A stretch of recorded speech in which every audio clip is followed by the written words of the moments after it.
An apple a day keeps the doctor away, but a glass of OJ keeps the adversary at bay. Here's Oddjob. Hey, it's time for a glass of OJ. I'm Oddjob. So, as promised, a video a little bit about modern vulnerability management and what CISA has done to kind of give you a little quick start on turning your old vulnerability management program into a modern one.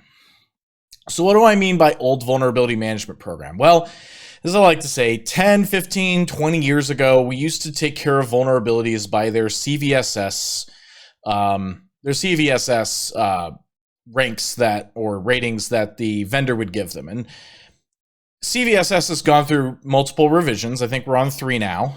But essentially what CVSS represents is a vendor's opinion on the severity of this vulnerability with regards to their system or software. It does not indicate to you how bad it's going to be for you to experience an exploit of this vulnerability. So for your environment, for instance, a 10 in a Microsoft vulnerability may not be something you worry about. Or it may be a 4 in a Microsoft vulnerability. May actually be something you worry about. So that's kind of how CVSS works. But we generally considered that 9s, but mostly 10s, were usually reserved for those situations where a vendor would go, wow, this is so bad, it's going to be remote code execution, really easy to work, and you get admin level or system level privileges when you get that. So usually reserved for when you have a very high impactful vulnerability. So go after the 10. When patch all the things can't happen, well, let's at least make sure the 10s are taken care of, especially when we get into software. Can you really patch all your software? In some cases, no. But you can start saying that the more 10s we start accumulating, the more risk, or the likelihood rather, this software could be involved in a breach via lateral movement or initial exploitation or exfiltration. We want to take care of it because the risk level keeps raising after vulnerability. It doesn't go down, usually. So yeah. Well, then, in the last 5 years, we've come up with a more modern approach to vulnerability management.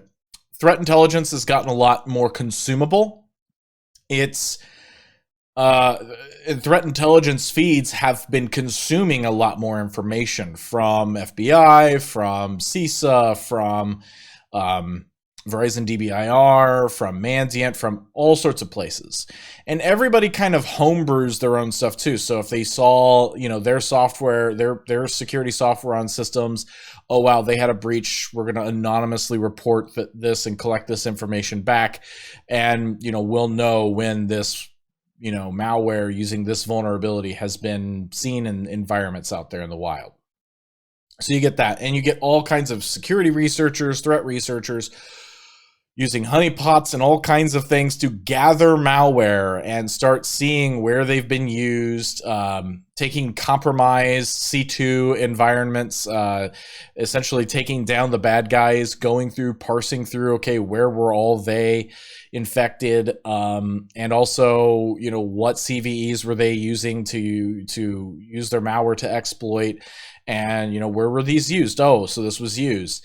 And now we can start saying, yes, this particular malware and therefore these particular CVEs have been developed or have been used in the last 30 days. So now we've done we've done 2 things. We've said, we now know this is weaponized.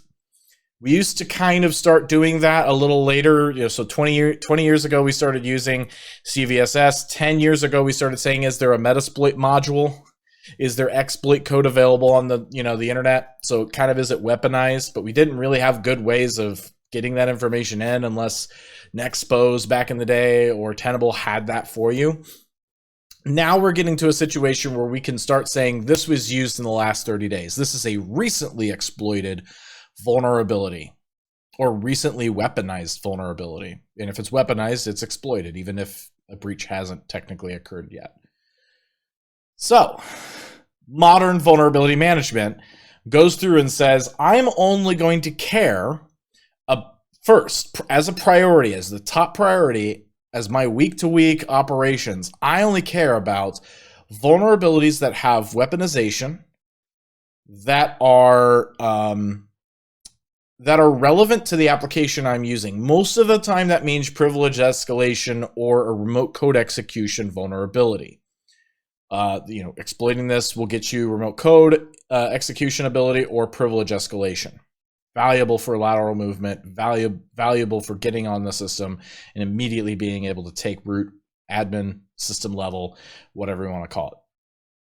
But then go one step further. So this kind of funneling down of the results, and then saying, are these vulnerabilities trending at all in the last 30 days? So weaponized, RCEPE, trending in the last 30 days. That is modern vulnerability management.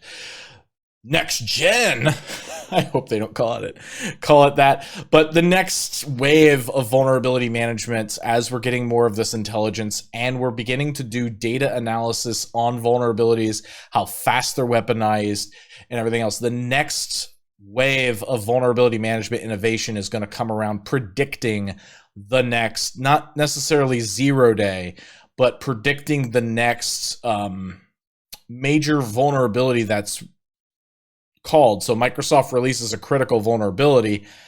How long until you see that get weaponized? So predicting that's going to be important. That's going to kind of be the next one to come to featured add into vulnerability management programs. How quickly do we expect this vulnerability to be weaponized? Within 90 to 95%, certainty. That's a really high amount of certainty in a very uncertain environment. And even then, taking a look and seeing with a 0 day, for instance, so you may have 0 day, which means that it was used, even if it was just once, right? Even if it was just once used and the NSA found it or Microsoft found it and said, hey, this was just used once. This is a 0 day because it was exploited prior to being publicly disclosed. So it's a 0 day. That's what it means. So a 0 day, predicting when 0 days and what 0 days then are going to get that wide usage or wide weaponization. So that'll kind of be the next big thing as well. When are we going to see this RPC worm that Microsoft patched last month in April? That was getting exploited. The NSA had already found this vulnerability. So it's a 0 day. It already is being used out there, not in worm format necessarily yet, but it's very wormable. And so obviously needs to be taken care of. So you have an old vulnerability management program. Your tools aren't set up to bring this kind of intelligence in, and your processes aren't yet set up to actually start reprioritizing towards these things. And a lot of that's just because you don't have the tools to give you that capability. You don't have the business intelligence, I call it, the decision-making intelligence there. So CISA has taken care of that for you to a degree. CISA now has released a catalog that they seem to update at least twice a week. Sometimes I've seen it 3 or 4 times in a week.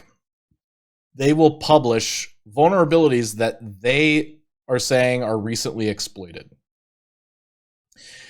And some of them are old. Some of them go back to 2013. So you'll see a new catalog entry that's like, yeah, this is now being used. And when you go and look at some of those CVSS scores on them, like I said, the CVSS 2 or 3.0 score on them, it's kind of low. It's in the 4s or 5s. Like, why should we care about this? Well, guess what? Somebody cares about it, and somebody is actually using it out there, and maybe you should pay attention to it, right? So, now you should start adjusting your own scoring and your own prioritization of this. So If you have an old vulnerability management program, your business won't allow you to get better tools to be able to have this information in. CISA does offer a subscription to this catalog, and they'll basically give you JSON every time they release new. They have the catalog as it exists, but then they have the new stuff, so they kind of have a differential. You can essentially, it's JSON data. So as long as you can ingest that JSON data, and you might even be able to go into your vulnerability management system, Tenable or Rapid7 or some of these others, and add tags to say this is now on the CISA list, this is now on the CISA list. And honestly, these people should already be doing it for you. But you can start saying this is on the CISA list, this is on the CISA list. Those now become your priority. But they were CVSS 3.0s. We don't care about them. Guess what? We do care about them now because they're getting exploited in the wild. So we're now going to shift to that. That now becomes your first cleanup task as moving towards modern vulnerability management. Clean up the stuff in your environment that is currently known to be exploited or exploitable. CISA has a great list for you. And then, of course, as those come up, you can have those and get those prioritized. And then you could start going back to some of your old ones, like, oh, these are some old 0 days that are still stuck around. Maybe you want to take care of that 2009 vulnerability from Adobe that's still stuck around in your environment. Who knows? There's a lot of different prioritization schemes you can come up with by age or by CVSS or by, does it have an exploit out there? There's a Metasploit module out there?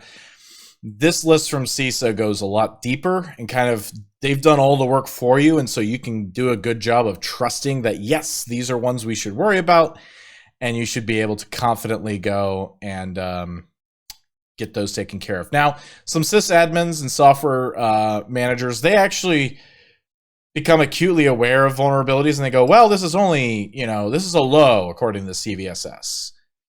Now you have ammunition. You can say, yeah, but CISA, the Department of Homeland Security, has flagged this as a vulnerability of interest because it has recently been exploited. So since 2014, we've not seen exploits for it. Now there's one. So we want to go ahead and start working on fixing this. Now, when do you prioritize it? Do you prioritize it for 7 days? 30 days? Well, 30 days is a start. 7 days would be great. 14 days might be a nice in-between. Kind of depends on how fast your environment is at being able to patch these things. If you're on old vulnerability management, you might not even be to the situation where you can actually automate patching based on your vulnerability findings. Maybe you've developed your own way of doing that, maybe not.